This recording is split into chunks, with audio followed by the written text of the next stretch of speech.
नमस्कार, बहुत स्वागत है आप सभी का हमारे इस खास बुलेटिन में। मैं हूं आपके साथ मरियम अली। चलिए तमाम देश और दुनिया की बड़ी खबरों पे एक नजर डाल लेते हैं। अमेरिकी राष्ट्रपति डोनाल्ड ट्रंप और टेस्ला कंपनी के सीईओ एलन मस्क के बीच बीते कुछ दिनों से काफी विवाद चल रहा है। दोनों के बीच टकराव देखने को मिला। ऐसे में अब रिपोर्ट्स की माने तो एक कार्यक्रम में ट्रंप ने कहा है कि एलन मस्क के साथ उन्हें संबंध सुधारने की कोई जरूरत नहीं है, वो इस पर कोई बातचीत करना नहीं चाहते। हाल ही में सोशल मीडिया प्लेटफॉर्म पर दोनों के बीच जबरदस्त तलवारें खींची देखी गई। दोनों ने एक दूसरे पर वार करने में कोई कसर नहीं छोड़ी। वहीं एक कार्यक्रम में ट्रंप ने स्पष्ट किया है कि उनके पास मस्क से बात करने की कोई योजना नहीं है। उन्होंने कहा कि मैंने कभी भी एलन मस्क के साथ अपने संबंधों को लेकर कोई चिंता नहीं की। मुझे उनकी गतिविधियों से कोई फर्क नहीं पड़ता। आपको बता दें कि एलन मस्क ने ट्रंप के खिलाफ किए कुछ कड़े पोस्ट इंटरनेट मीडिया से हटा दिए हैं, जबकि ट्रंप ने भी मस्क की और आलोचना करने में संयम बरता है। ट्रंप के सलाहकार मानते हैं कि यदि दोनों में समझौता हो जाता है तो ये रिश्ता पहले जैसा नहीं होगा। वहीं बीते 48 घंटों में देश भर में कोरोना के करीब 750 केस ज्यादा बढ़ गए हैं। इसके बाद देश भर में कोरोना के मरीजों की संख्या कुल मिलाकर 6000 के पार पहुंच गई है। आपको बता दें कि बीते दिन केंद्रीय स्वास्थ्य मंत्रालय ने आंकड़ा जारी किया है। उसके मुताबिक अगर बात की जाए कि किस राज्य में सबसे ज्यादा कोरोना के मरीज देखे गए हैं तो उसमें चौथे नंबर पर दिल्ली का नाम सामने आया है। केंद्रीय स्वास्थ्य मंत्रालय के मुताबिक केरल सबसे ज्यादा प्रभावित राज्य रहा। इसके बाद गुजरात, फिर बंगाल और फिर दिल्ली चौथे स्थान पर रहा। आधिकारिक सूत्रों ने बताया कि कोरोना के बढ़ते मामलों के मद्देनजर तैयारियों का जायजा लेने के लिए केंद्र मॉक ड्रिल आयोजित कर रहा है। सभी राज्यों को ऑक्सीजन, वेंटिलेटर और जरूरी दवाओं की उपलब्धता सुनिश्चित करने का निर्देश भी दिया गया। वहीं मंत्रालय ने कहा है कि अब भारत में कोरोना के मरीजों की कुल संख्या 6133 पहुंच गई है। वहीं पिछले 24 घंटे में 6 और संक्रमितों की मौत हो चुकी है।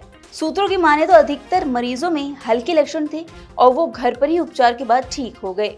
इस साल जनवरी के बाद से देश में कोरोना से 65 लोगों की मौत होने की सूचना मिली है। उधर दिल्ली एनसीआर में बीते दिन भीषण की गर्मी देखने को मिली। जी हाँ, गर्मी इतनी तेज थी कि कोई भी घर से बाहर निकलने से बच रहा था। तापमान काफी ज्यादा था। अगर आईएमडी की माने तो तापमान 45 के पार जा चुका था। ऐसे में हर कोई झुलस गया। अब आने वाले दिनों में और आज मौसम कैसे रहने वाला है जान लेते हैं। बीते दिन का तापमान का आलम तो ये था कि वो 45 के पार पहुंच गया। वहीं रात का तापमान भी 29 डिग्री पर था, जिस वजह से रात और दिन दोनों बेहद गर्मी रही। नोएडा, गाजियाबाद, गुड़गांव, फरीदाबाद, ग्रेटर नोएडा और दिल्ली में अगर तुलना करें तो दिल्ली सबसे गर्म रहा, क्योंकि दिल्ली का अधिकतम तापमान 45 डिग्री सेल्सियस को छू रहा था।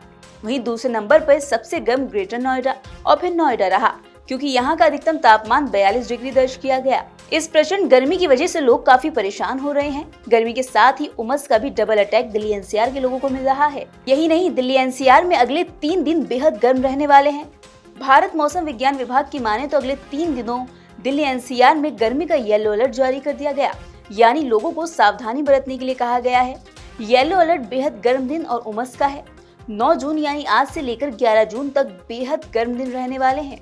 लोगों को आज से लेकर 11 जून तक सावधान रहने के लिए आईएमडी ने अलर्ट दे दिया है। जब तक भारत को G7 समिट का न्योता नहीं मिला था तब तक पाकिस्तान बेहद खुश था। उसकी खुशी का ठिकाना नहीं था। लेकिन जब खबर सामने आई है कि प्रधानमंत्री नरेंद्र मोदी को खुद कनाडा के पीएम ने फोन करके G7 समिट का न्योता दिया है तो पाकिस्तान की नींद उड़ गई है, वो परेशान है। चलिए बात कर लेते हैं, जान लेते हैं कि आखिर पाकिस्तान क्यों इतना बौखलाया हुआ है। कनाडा ने भारत को न्योता देके पाकिस्तान के मुंह पे तमाचा मारा। ऐसा लगा जैसे कि पाकिस्तान की खुशियों का गला ही घोट दिया। जिस ग्रुप में दुनिया की सबसे बड़ी विकसित अर्थव्यवस्थाओं वाले देश America, Britain, France, Germany, Italy, Canada और जापान शामिल हो, ऐसे ग्रुप का सदस्य न होते हुए भी भारत को निमंत्रण मिलना अपने आप में पाकिस्तान की हार का सबूत है। वहीं आपको बता दें कि जस्टिन ट्रूडो के दौर में कनाडा और हिंदुस्तान के बीच खराब हुए रिश्तों को देखते हुए पाकिस्तानियों को जो उम्मीद थी उसकी झलक आपको दिख चुकी है। भारत को निमंत्रण में देरी से G7 शिखर सम्मेलन में हिंदुस्तान की भागीदारी को लेकर जो अटकलें आ रही थी उन पर विराम लग चुका है।